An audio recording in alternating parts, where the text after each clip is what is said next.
Hi everyone. A very good evening to all of you. Okay, let's hold on for a few seconds. And I am okay. Okay, just a second.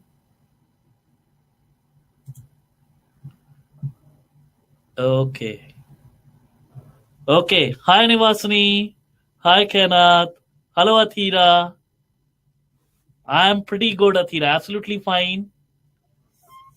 What about you? Hi Priyanka. Welcome to the class. Okay. I think we have a very short class today, right? And my topic is going to be pretty big. So let me begin and let me talk about our next chapter, and that is reproduction. And the first thing that we are going to learn in this chapter before we actually talk about reproduction in organisms is the cell cycle, which includes mitosis and meiosis. And what do I mean by cell cycle? Why I'm talking of it? Let us see it a little bit in detail. How Sohail? Welcome. Hello Abhinav. Okay. Well, I know when I am talking of reproduction in any unicellular organism, let us say I am talking of reproduction in a amoeba cell. So the parent amoeba cell will simply split into two daughter amoeba cells. Fine. And that is what I call reproduction with reference to amoeba. Hello, Christina. And that is what I mean reproduction with reference to amoeba.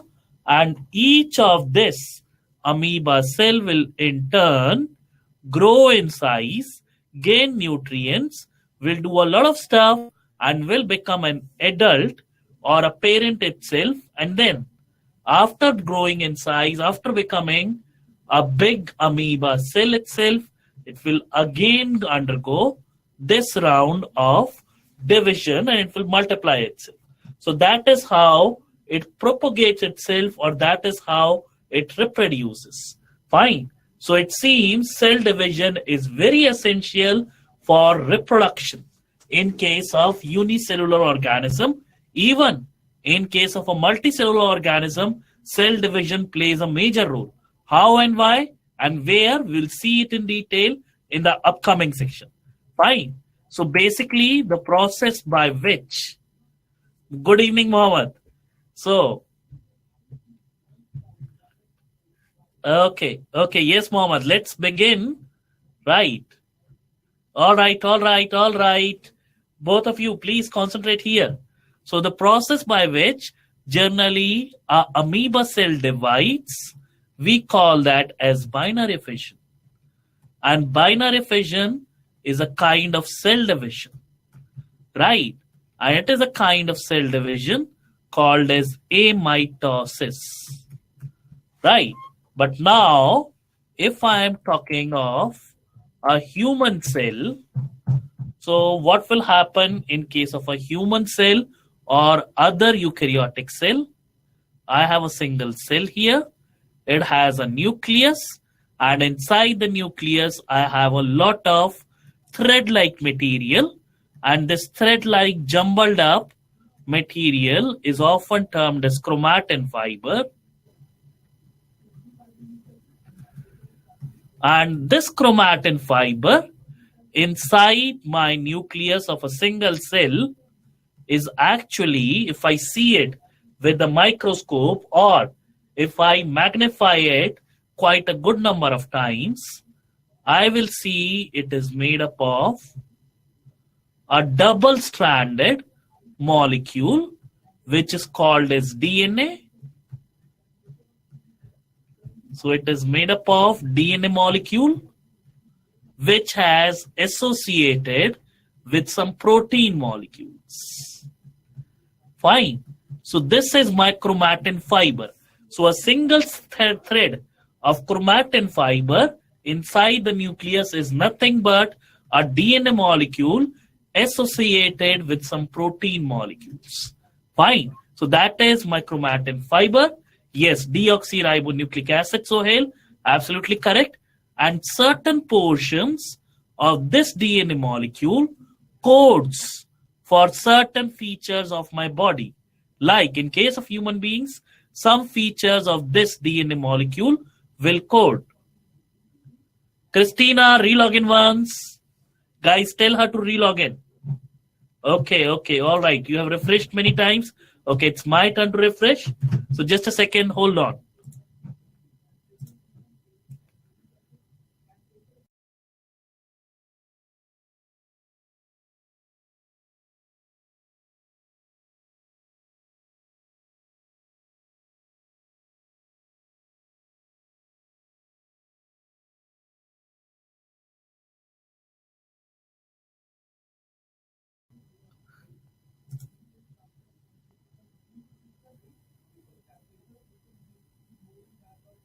All right, everyone, I am back. Right. Christina, are you getting my voice now? Am I audible? Guys, ask her, please, on my behalf. Cannot say that I am audible.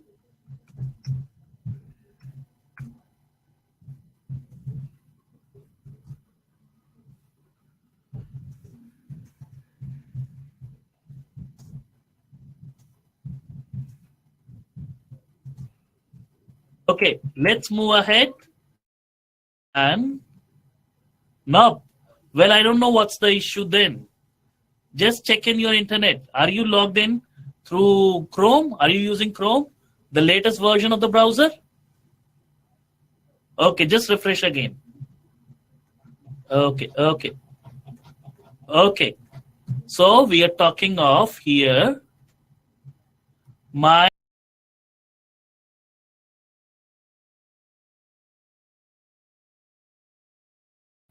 Okay, so we are talking of here parts of DNA which code for a certain feature. Like some cells have this code, right? So parts of DNA codes for certain features.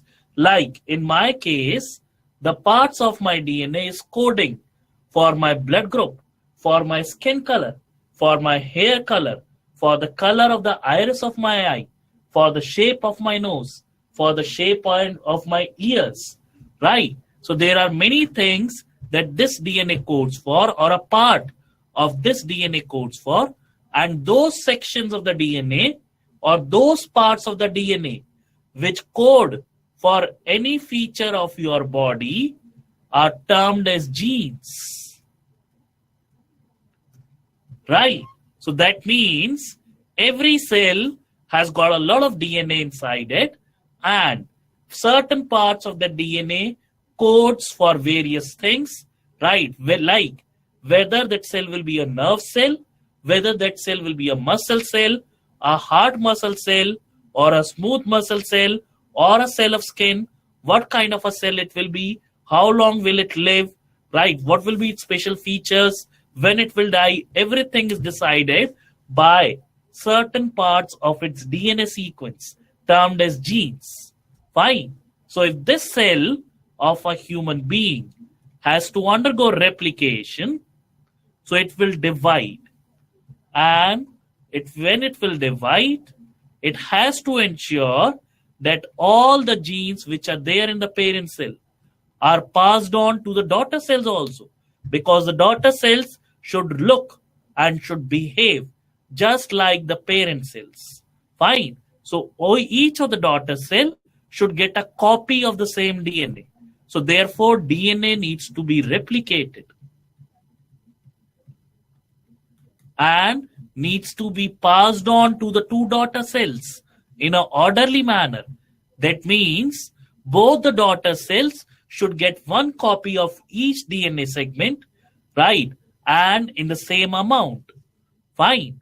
So that both the daughter cells are exactly like the parent cell. So this is what is required in case of organisms like human beings. Fine. And if I take up any cell of my body and if I stretch or unwind the DNA thread from the chromatin fiber, so I will find my DNA spans, or my DNA will reach a height of 2.2 meters. So every cell of human being contains so much of DNA that it can extend to a height of 2.2 meters. Fine. And this DNA is forming the chromatin fiber along with the proteins. Now let us see how it forms the chromatin fiber along with the proteins. So this is my DNA, right? And this DNA, I am showing it as a thread. And this thread seems to be wrapping up around a pink ball. And this pink ball is made up of 8 proteins. And these 8 proteins, which this pink ball is made up of, are called as histone proteins. Right?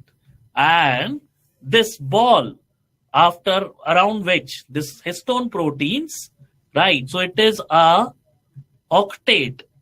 8 proteins are there. So I can say it is an octet of histone proteins. So around this octet ball of histone proteins, DNA is wrapped around. Fine. And then the wrapping is closed with a yellow color protein.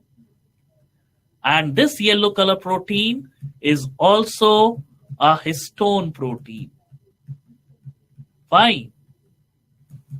So, like this, throughout, this is the structure of chromatin fiber. So, chromatin fiber is made up of many such units. So, till here, I can say, this is my chromatin fiber. Right? So, this is my chromatin fiber, as you can see. And this chromatin fiber inside my nucleus is there. Right? And what will happen? This chromatin fiber, when my cell has to divide, it has to distribute its DNA equally after replication, right? So what will happen? Just before the time the cell is about to divide, all of this DNA, which is there in the chromatin fiber, right? And each of these bundles of the chromatin fiber, each of this bundle of the chromatin fiber is termed as nucleosome. Right. So a chromatin fiber is made up of many nucleosomes connected by the DNA thread. So there is a DNA thread even in between the nucleosomes. Fine. I guess this much is clear to everyone.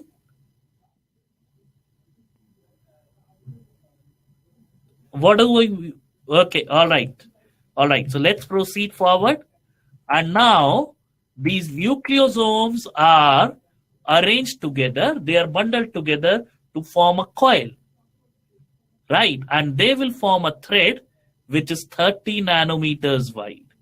And this thread will further form loops like this.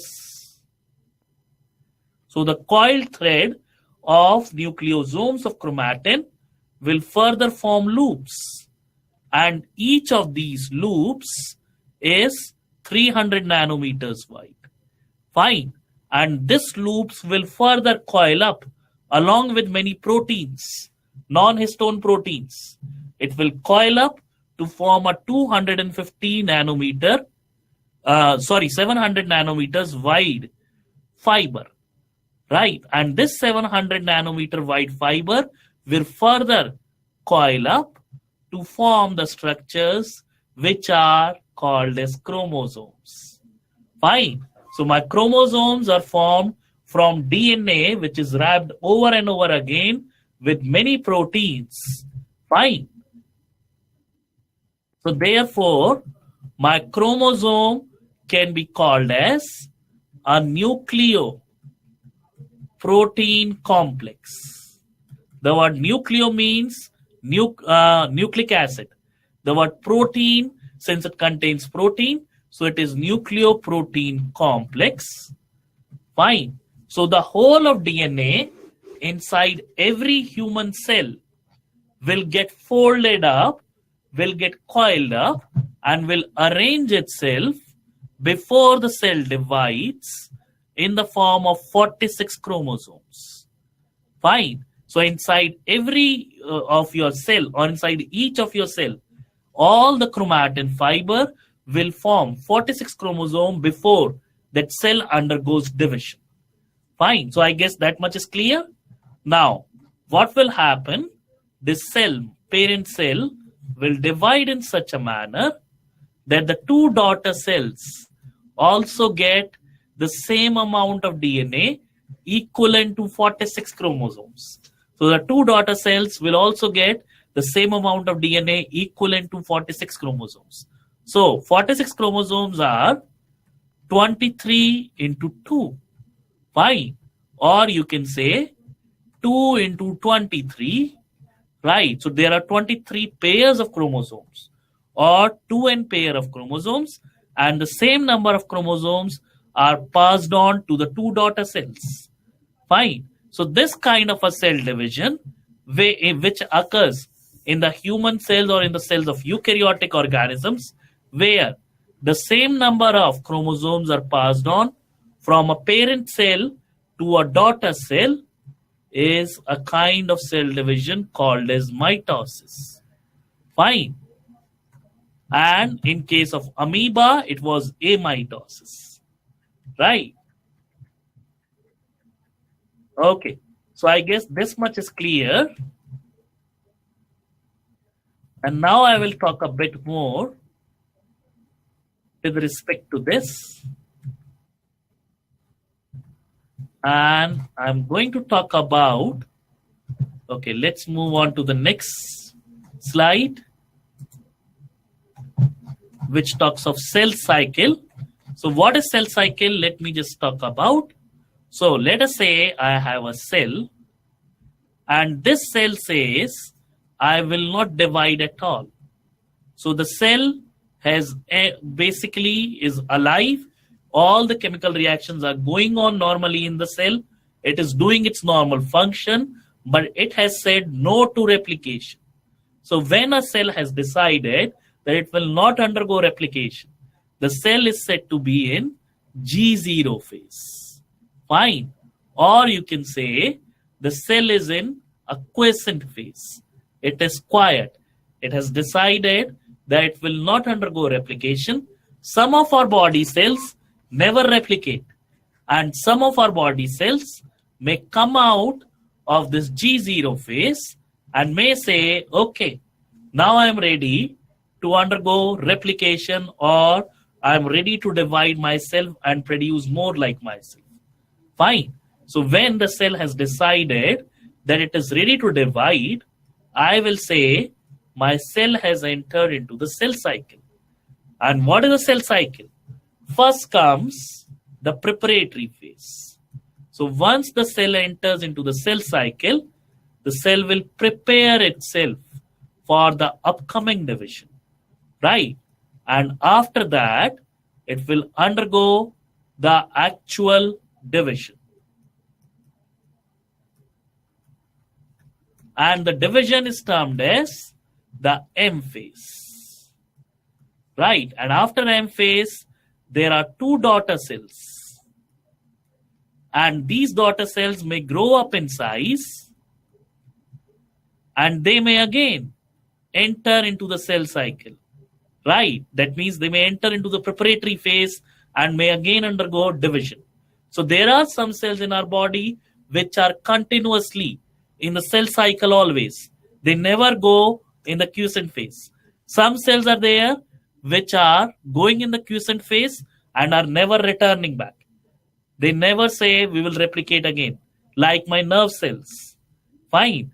And some cells are there which can go out of the cell cycle and can again come back during the suitable conditions into the cell cycle. Fine. So that is what the cell cycle means. And the same thing I am showing you here. So this is the G0 phase of a cell, when the cell says, I am not in a mood to undergo any division. And then the cell enters into the G1 phase. That means it's a part of preparatory phase. So there is a very big period given to preparation. So all this long preparatory phase, which consists of three phases, G1, S, and G2 phase, these three phases together, which forms the preparatory phase before the actual cell division, is called as an interphase. So interphase has got three parts: G1 phase, S phase, and G2 phase, during which the cell prepare itself for the upcoming cell division. And then there is a very short actual phase of cell division where the cell simply divides into two. Fine. So that is termed as the M phase. Fine. So that is the cell cycle, and we'll discuss more about the cell cycle in detail as we move forward. So the sequence of events in which a cell duplicates its DNA content rather than genome and synthesizes other cell constituents and eventually divides into two daughter cells is known as cell cycle. So it is a cyclic chain of events where the cell prepare itself for division, it divides, the daughter cell may again grow up and may again prepare for division and may undergo division. So the cyclic chain can go on. Or the daughter cells may decide to exit the cell cycle and may not divide, right? And they can come back into the cell cycle. So some chemical changes can again occur in the cells which are there in the G0 phase so that they can again divide. The duration of the cell cycle varies considerably in different kind of cells. So some cells may take a very short period of time, maybe in an hour they may divide into two cells. Some cells may take 24 hours. Some cells may take 48 hours, right? And also it depends on the environment, how conducive the environment is there for their growth, for their development, for their multiplication. Fine. So both the things determine how quickly the cell will divide. First and foremost, what kind of a cell it is, right? Whether it is a muscle cell, it is a skin cell, it's a RBC, right? Or whether it is a cell of a human, of a plant, of a mice. And secondly, how much of nutrients we are providing to it. We are providing it. What is the temperature in which it is kept. So all those factors also determine the time period in which the cell will divide. Okay, now I am talking about the various details of the cell cycle. First is the preparatory phase, the interphase, which is made up of three phases, G1, S, and G2. We'll discuss about them in detail. And the second phase is the M phase. Now, in the M phase, the first thing that is happening is karyokinesis. The word karyo refers to nucleus. And kinesis refers to division. So first, the contents of the nucleus will divide. That means the DNA will first undergo replication and then it will divide into two equal halves to be given to the two daughter cells. Fine. So that is karyokinesis. And then the division of the cytoplasmic contents. Cyto means cytoplasm. Kinesis means division. Then the division of the cytoplasmic contents happen. Now, let me write down about the cell cycle a little bit in detail. So my cell cycle consists of two phases, interphase,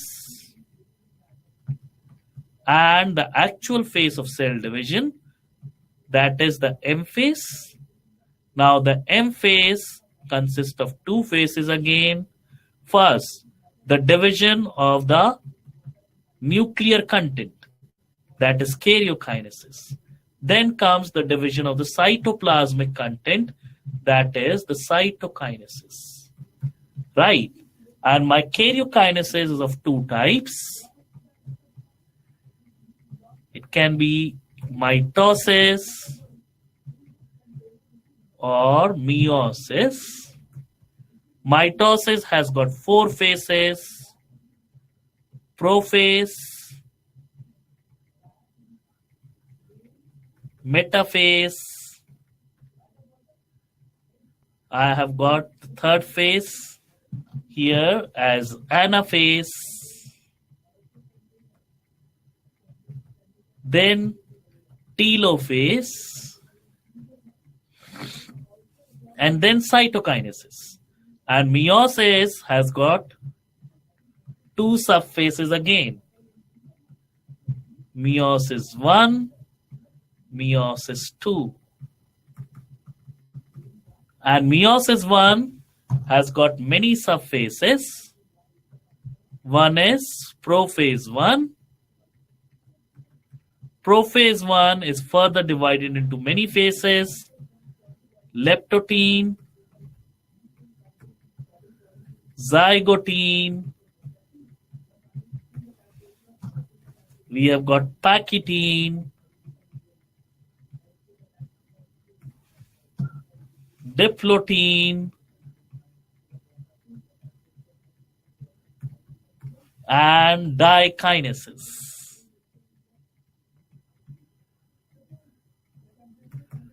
After that comes the next phase, that is metaphase 1.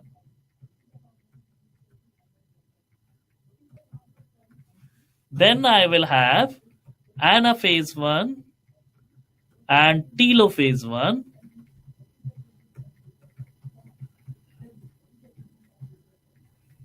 After telophase 1, I will have a short phase called as interkinesis.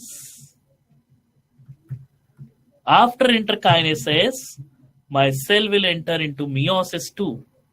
And in meiosis 2, I have got 4 phases: prophase 2, metaphase 2, anaphase 2. Okay, just a second. So anaphase 2 and telophase 2. So these are the 4 phases. Fine. So I guess this much is the detail that we will be studying. Fine. So let us talk about the first phase, that is the interphase. So interphase is the preparatory phase where the cell does not undergo division, but it prepares itself for the upcoming cell division. Fine. And interphase is a time which will take the longest of the cell cycle. That's why I have shown you here in interphase. Okay, I guess I have the diagram here. Yes. So here you can see interphase is taking almost the lot of time, or 90 to 95% of the time of the cell cycle. And the actual division takes very little time. Fine. And it has got 3 phases as we have already discussed. The first phase of interphase is the G1 phase. And in the G1 phase, the cell will grow in size. It will create more proteins. Fine. And it will prepare more chemicals which are required for DNA replication, right, for the upcoming cell division and other things. So it is the first preparatory phase, right, in the interphase. And then comes the S phase, which is also termed as the synthetic phase. And during the synthetic phase, the DNA duplicates itself. So the total DNA undergoes replication during this phase. So the DNA of the cell has replicated. Fine. So there are 2 copies of DNA created during the S phase. And in my animal cells, there is a structure called as centrioles, a pair of drum-like structures made up of protein, fine, which are perpendicular to each other, are there, which are called as centrioles. So these are the centrioles. These centrioles will also duplicate during the S phase, right? And there will be another pair of centrioles created. Centrioles are there only in the animal cell. They are not there in the plant cell. And what is their role in the animal cell? We'll talk about it. So these centrioles are pretty soon covered by a surrounding of amorphous or powdery protein. And this whole structure of powdery protein along with 2 centrioles in it is called as a centrosome. And very soon you will see from this centrosome some fibers are coming out. So it will start giving out some fibers, and these are called as microtubule fibers.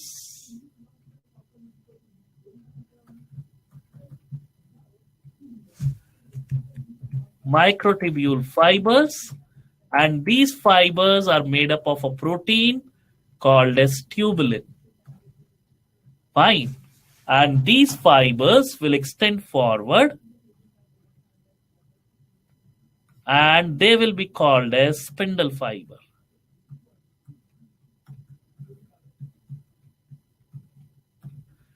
Right. So they will be called as spindle fiber. Now, we can see the structure of centrosome with the microtubules coming out of it. So it looks like a sun, which is giving out sun rays. Fine. And this whole structure, which looks like a sun giving out sun rays, is termed as ester.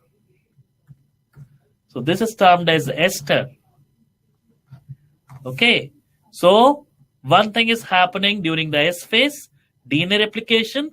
The second thing, which is occurring in animal cells only, along with DNA replication, is the replication of centrioles. So a pair of centriole replicates itself during the S phase. Then comes the next phase, which is the G2 phase. Fine. And during the G2 phase, what is happening? The cell will again grow in size. It will again synthesize new molecules, new compounds for the upcoming cell division. Fine. And after this, the cell will jump into the mitosis or meiosis. Right. It will jump into the M phase. And it will enter the first part of the M phase, that is karyokinesis. And then it will undergo cytokinesis. So let us talk of karyokinesis. First, we will talk of mitosis. And in mitosis, what is happening?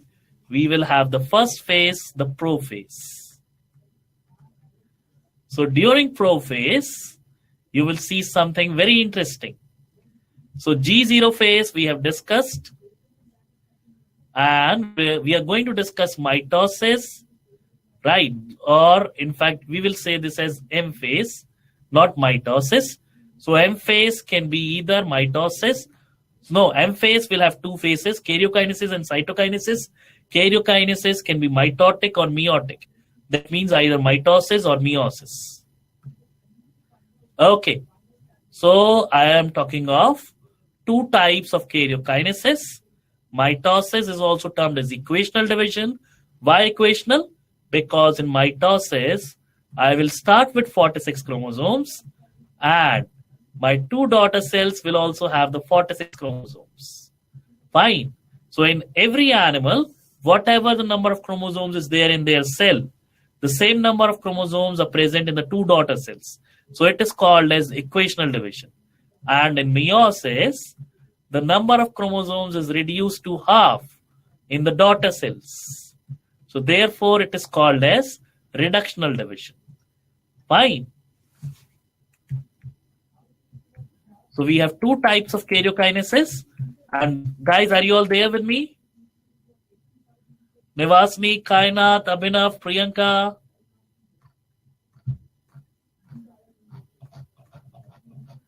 Christina.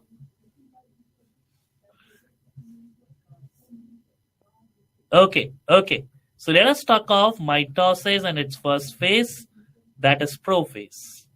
So during prophase, we are going to talk of what is happening. So during prophase, you can see one thing which is happening. The one thing which is happening over here is nuclear membrane starts dissolving. So it starts disintegrating. Right? All the chromatin fiber inside the nucleus has started forming chromosomes. And by the time the prophase is over, all the chromatin fiber has formed chromosomes. And in case of a human cell, it will form 46 chromosomes precisely inside every human cell. Fine, which is undergoing division or which is about to undergo division. So that is happening during prophase. So the nuclear membrane will start dissolving out. The endoplasmic reticulum, the Golgi apparatus, the vacuoles will all start dissolving in the cytoplasm. And once the prophase is over, all of them are gone.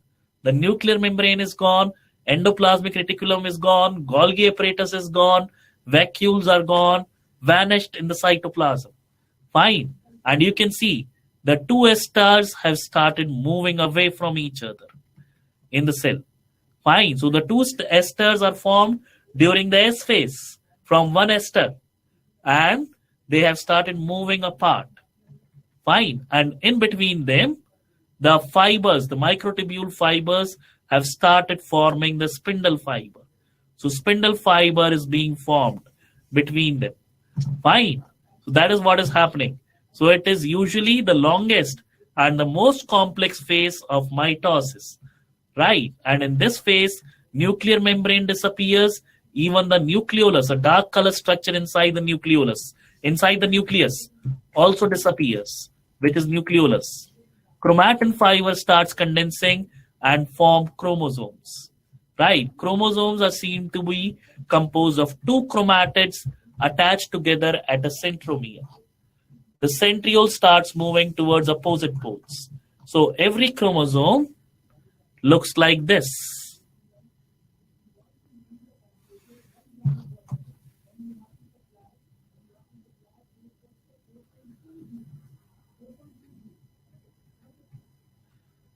So every chromosome looks like this. This is one arm of the chromosome, and this arm is called as chromatid.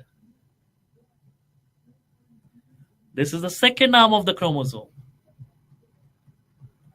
This will be also termed as chromatid.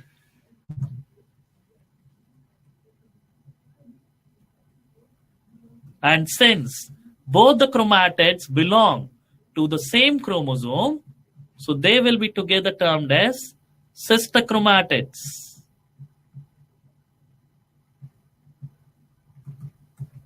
Fine. And yes, and they are joined in the center with a structure which is called as centromere. Centromere. Yes, centromere. Fine.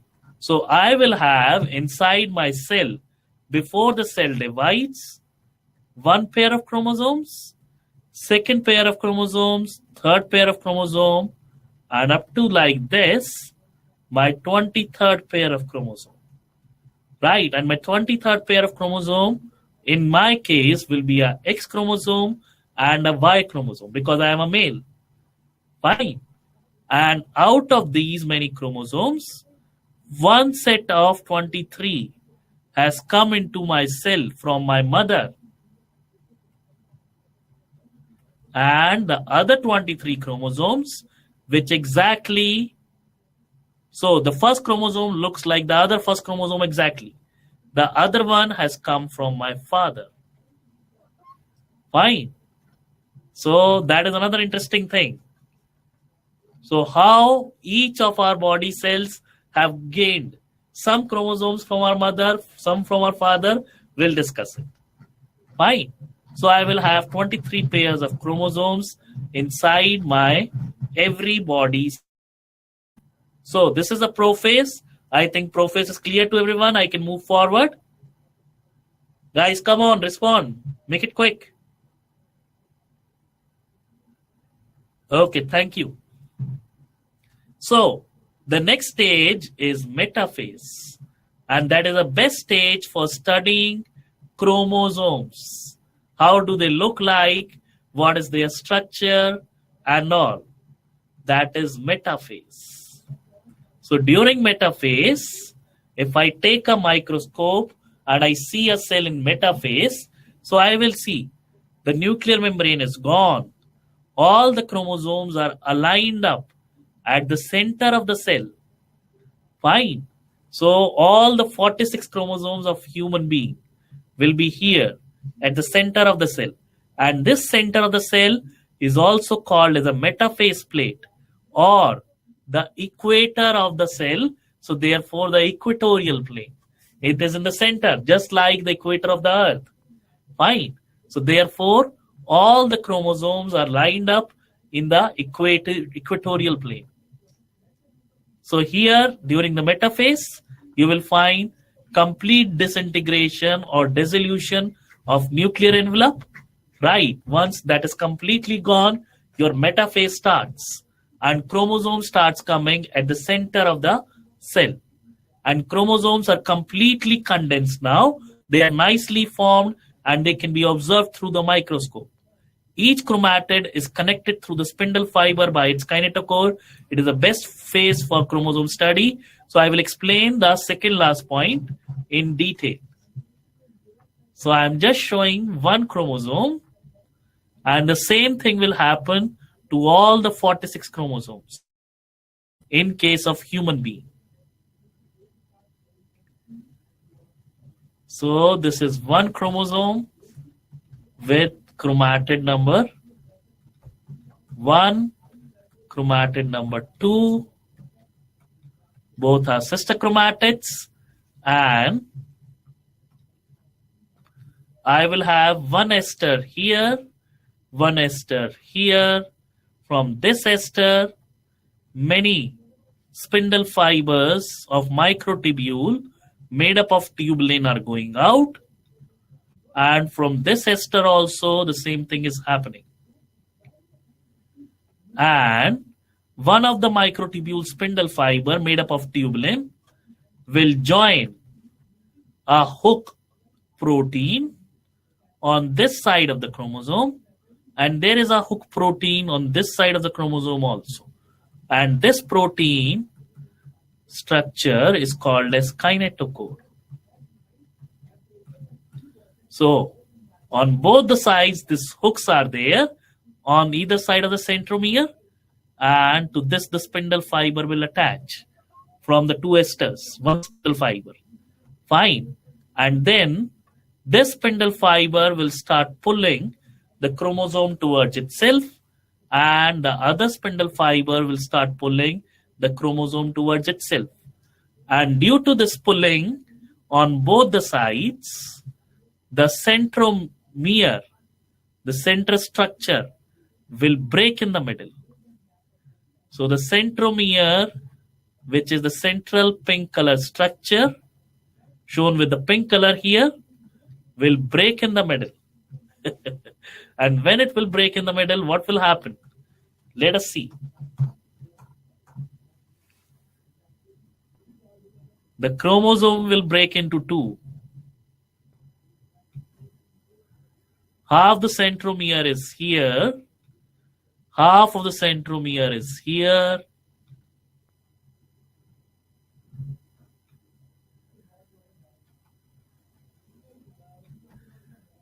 And I will have one kinetochore here, one kinetochore here. This has a spindle fiber attached to it, pulling it towards one of the esters. This will have a spindle fiber attached to it, pulling it towards the other ester. Fine. So this is happening during the late metaphase. Fine.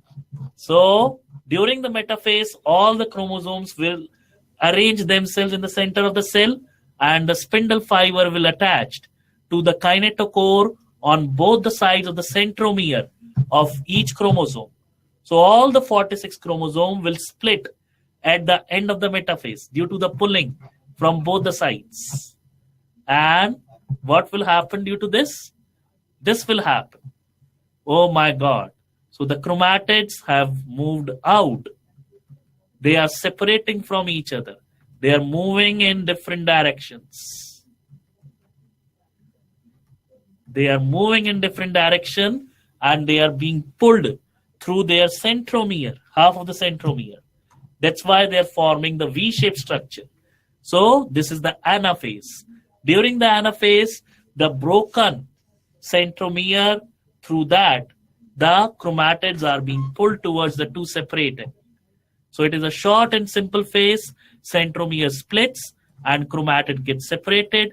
Chromatids now are referred to as chromosomes.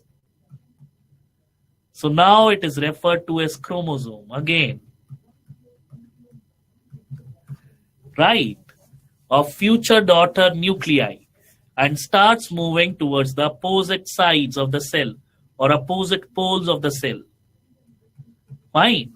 So we had initially 46 chromosomes, and these 46 chromosomes split into two, creating two set of chromatids, and each chromatid will become a new chromosome.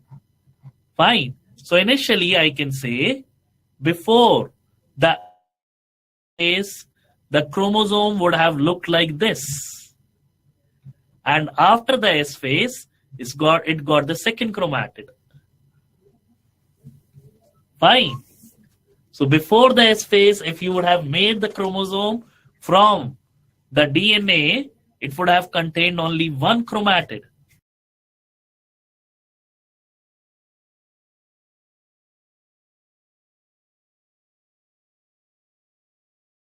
DNA is replicated and how it is divided equally between the two cells. And here, what is happening is the division of nuclear content. So it is basically karyokinesis. Abhinav, Priyanka, Kainath, Nivasini, Christina.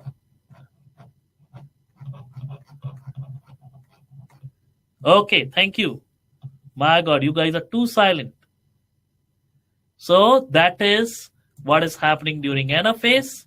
After anaphase comes the last phase, that is telophase. So during the telophase, the chromosomes, the newly formed chromosomes inside the cell have moved to the opposite sides. Fine.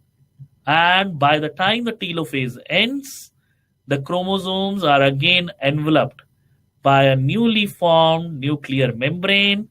And now, by the end of the telophase, they start unwinding into the chromatin fiber. Right? And at the same time, once the telophase is ending, another process starts, and that is cytokinesis. Before the telophase ends, in fact, during the late anaphase itself, the cell starts cytokinesis because the cell has understood that the nucleus is already dividing, so cytokinesis should begin. So cytokinesis starts in the late anaphase itself, and during the late anaphase itself, you will see the cell constricting in the middle. So there is a constriction in the cell during the middle, right? And by the time the cell is in telophase, during the telophase, this constriction grows bigger, right? In case of animal cell. And in case after, by the time the telophase is over, the constriction is almost complete and the cell is ready to divide into two cells. So very soon the animal cell will divide into two cells like this, and the cytokinesis is complete. And now the two daughter cells has their own nucleus with the chromatin fiber, right? The ribosomes are randomly distributed between the two daughter cells of the parent cell, right? So is the mitochondria.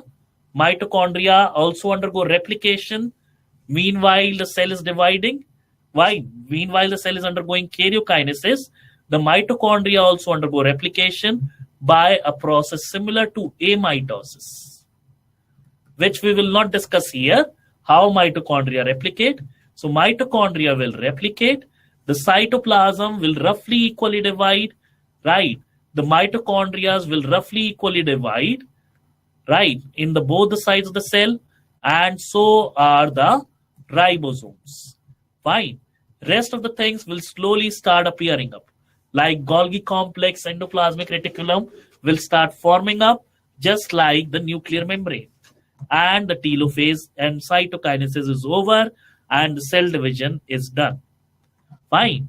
So this is my mitosis. Very simple. And you see each daughter cell has got one S star. Again.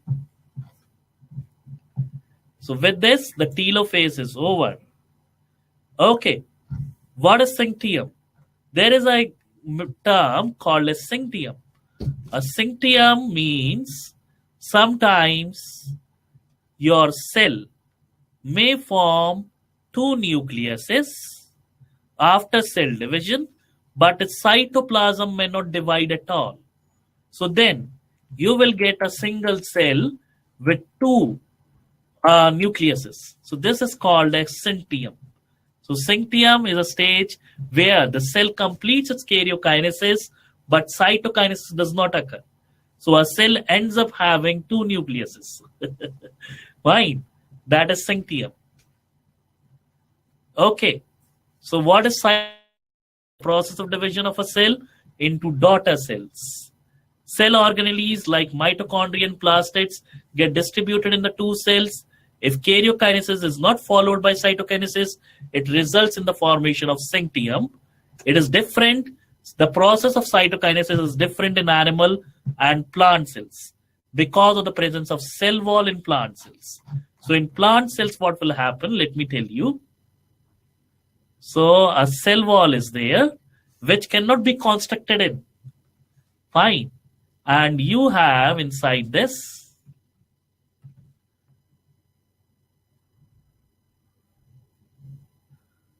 a parent cell which has got two nucleuses due to karyokinesis, right? And by the time the cell enters the telophase, in the center of the cell, a new middle lamella or the middle wall of the new cell wall starts forming and it starts stretching outwards. So a new cell wall is being formed and starts stretching outwards. So here you can see in animal cell it was inward movement.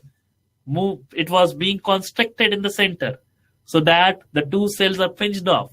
And here it is the outward formation of the cell wall from the center of the cell so that the cell divides into the two.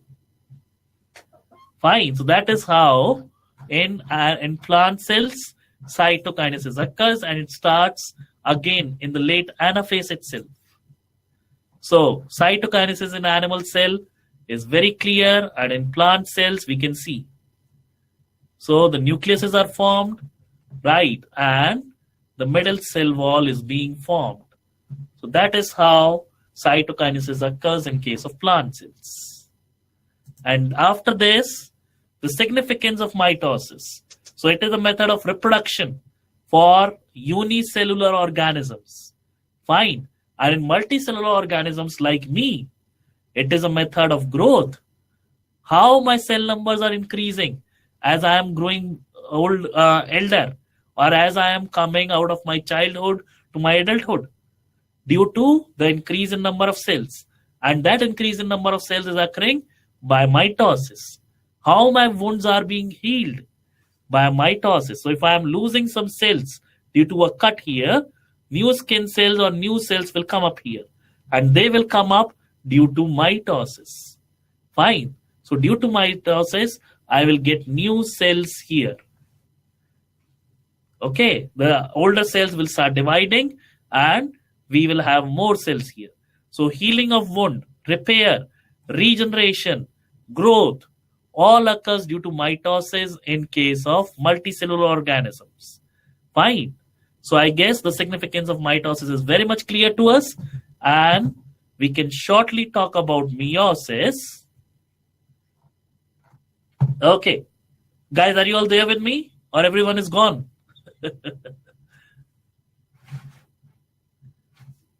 Okay. Thank you. What about others? Kainat, Okay, Athira is there. That's great. What about Abhinav, Priyanka?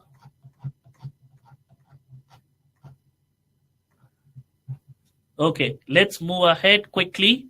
So the term meiosis was proposed by J.B. Farmer and J.E.S. Moore in the year 1905. Meiosis occurs in not all body cells, but only in some cells of your primary six organs. So this is something I need to tell you in detail. So meiosis will not occur in my skin cells, in the cells of my other parts of the body, right?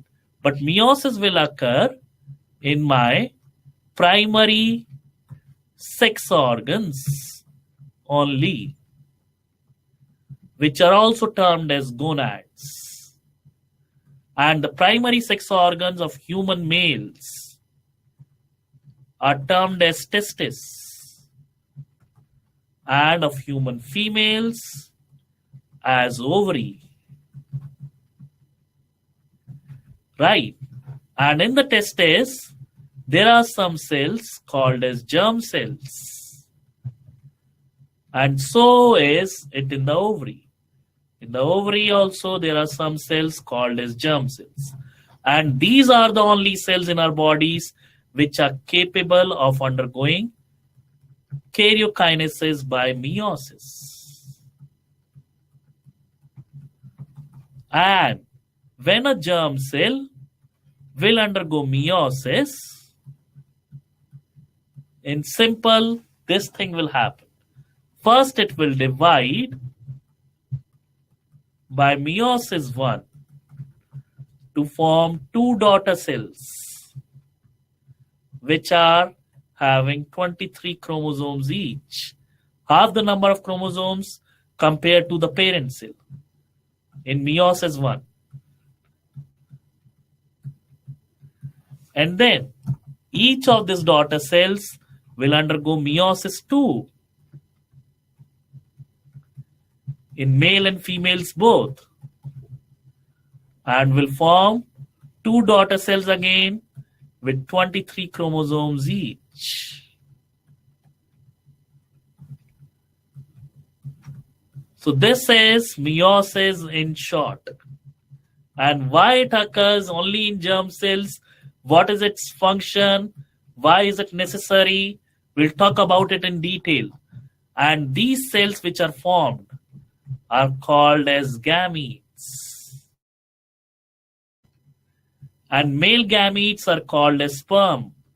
Female gametes of humans are termed as ovum. Fine.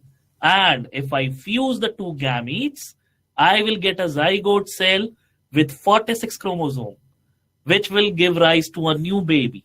So if I fuse a normal skin cell of a male with a normal skin cell of a female, the zygote will not be formed. Fine. So zygote will have the same number of chromosomes as any normal human being, because it is getting 23 chromosomes from the sperm and 23 from the ovum. So the normal number of chromosomes of human being is restored in the zygote, 46. Fine. And the rest of the story related to meiosis we'll do in the next class. Fine. So that is there in short. Okay. Bye-bye. Good night, everyone. See you all in the next class.